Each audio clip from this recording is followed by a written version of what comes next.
आवडत्या शिक्षकांसाठी विद्यार्थी आणि पालकांनी शाळेला कुलूप ठोकले आहे।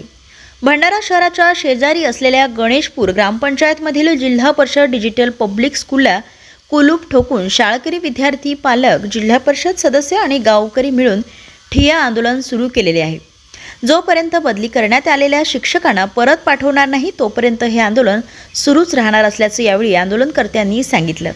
शून्य पटसंख्या असलेल्या या शाळेमध्ये गावकऱ्यांनी आणि जिल्हा परिषदचे शिक्षक चौधरी सर आणि घरत सर यांनी मिळून नव्याने सुरू केली आहे।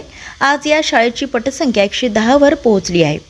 शिक्षणाचा दर्जाही वाढल्याने बऱ्याच पालकांनी इंग्रजी शाळेतून मुलांचा प्रवेश या शाळेत करून घेतला। मात्र या शाळेतील शिक्षक चौधरी सर आणि घरत सर यांना पदोन्नती देऊन त्यांची बदली करण्यात आली आहे। त्यांना पदोन्नती देण्यास हरकत नाही, ती पदोन्नती या शाळेत रिक्त असलेल्या जागेवर द्या अशी मागणी पालकांनी केलेली आहे। मात्र त्यांच्या मागणीकडे दुर्लक्ष करीत शासनाने त्यांची बदली इतर ठिकाणी केल्याने पालक, विद्यार्थी आणि गावकऱ्यांनी मिळून शाळेला कुलूप ठोकले आहे आणि जोपर्यंत चौधरी सर आणि घरत सर परत या शाळेवर येणार नाही तोपर्यंत ही शाळा सुरू होणार नाही आणि आम्ही असंच आंदोलन करू असं यावेळी आंदोलनकर्त्यांनी सांगितले। माझे नाव वैशाली राहुल मेश्राम आहे। मी राहणार गणेशपूर आंबेडकर वाड्यातली आहे। माझा मुलगा इथे शिकत आहे डिजिटल पब्लिक स्कूल आणि माझा मुलगा प्रायव्हेट शाळेमध्ये शिकत होता। आम्ही इथे टाकलेली आहे। माझ्या मुलाला डिजिटल बोर्डाची सवय झालेली होती आणि तोच शिकत होता आणि त्याच्यामुळे चौधरी सर आणि घडक सरांना बदली झाली आहे। आम्हाला 30 सर पाहिजे सर, नाही तर आमचे मुलं इथेच राहतील 5 वाजेपर्यंत आणि शाळेला लॉक लागेल आणि नाही जर आम्हाला शाळा नाही मिळाली, आमचे सर नाही मिळाले तर आम्ही जिल्हा परिषदेला जाऊन सनी तिथे शाळा भरवणार। उद्या शाळा बंद केलेली आहे आणि विद्यार्थी आहेत हे बाहेर बसलेले आहेत आणि शाळेला कुलूप लावलेला आहे, काय कारण आहे?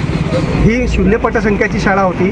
सर्व लोकप्रतिनिधी आणि एक जिल्हा परिषदेने डेप्यूट केलेल्या शिक्षकांच्या संचाने ही शाळा सुरू केली आणि आत्ताच मागच्या आठवड्यात एक कार्यशाळा झाली, त्यात शिक्षकांचा प्रमोशन झाला। त्यावेळी आम्ही जिल्हा परिषद प्रशासनाला, जिल्हा परिषद सदस्य म्हणून आमचे पंचायत समिती सदस्य आणि आमच्या ग्रामपंचायतनी विनंती केली होती की त्या शिक्षकाला प्रमोशन देतावेळी भाषा शिक्षकाची इथं जागा खाली होती, त्यांनाच इथं प्रमोशन द्यावं अशी आम्ही विनंती केली होती आणि आमची विनंतीला मान देऊन 9 वाजेपर्यंत आमच्या मागणीला सकारात्मक प्रतिसाद देऊन ती जागा दाखवली नाही। पण नंतर काय झालं, असं काय घडलं की शिक्षणाधिकाऱ्यांनी ही जागा भरली आणि त्या जे शिक्षक होते त्यांना दुसऱ्या गावाला पाठवलं। त्यामुळे सगळे पालक आक्रोशित झाले, कारण त्या सर्व पालकांचा विश्वास जिंकण्याचं काम हे त्या शिक्षकाने केलं होता। त्या शिक्षकावर सगळ्यांचा विश्वास होता। बदली हे नियम आहे, बदली होणारच, पण किमान त्या ज्या शिक्षकांनी शाळा उभारली त्या शिक्षकाला ही शाळा द्यायला पाहिजे होती। परंतु जिल्हा परिषदच्या लाल फितेशाहीचा कारभार आणि जिल्हा परिषद एक झोलबा पाटलाचा वाडा म्हणलं तरी चालेल, काय तिथं आंधळा दडतो आणि कुत्रा पीठ खातो अशी परिस्थिती आहे जिल्हा परिषदची। आम्ही नेहमी तिथल्या अन्यायावर बोलत असतो आणि भांडत असतो आणि या प्रकरणात चौधरी सर इथं आल्या म्हणजे त्यांची पदस्थापना इथं झाल्यापर्यंत आम्ही स्वस्थ बसणार नाही। पालकांसोबत आम्ही आहोत आणि पालकांसोबत आम्ही भांडणार। माझे पूर्ण नाव पूर्वी रत्ना अजयजी सेलुकर आहे। तू कोणत्या शाळेत शिकते? जिल्हा परिषद डिजिटल पब्लिक स्कूल गणेशपूर। का बरं तुम्ही बाहेर बसले आहेत? कारण की आमचे चौधरी सर आले नाही म्हणून। घरत सर का बरं नाही आले?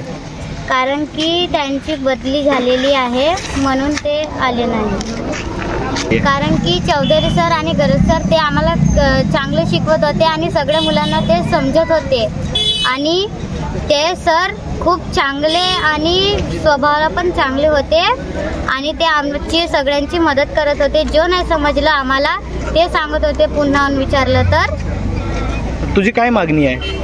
आम्हाला चौधरी सर आणि घरत सर पाहिजे।